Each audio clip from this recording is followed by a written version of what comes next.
Dalam keterangannya melihat bahwa 4 orang saksi yang dalam keterangannya melihat bahwa oknum tersebut melakukan penembakan.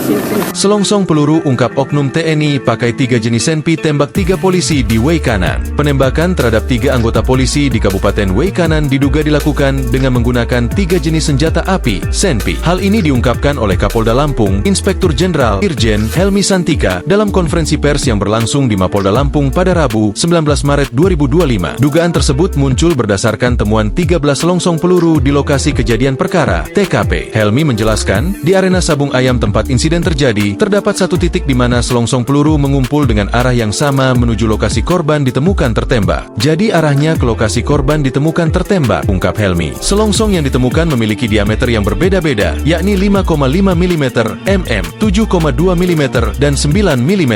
Jadi diduga ada 3 jenis senjata yang digunakan untuk melakukan penembakan.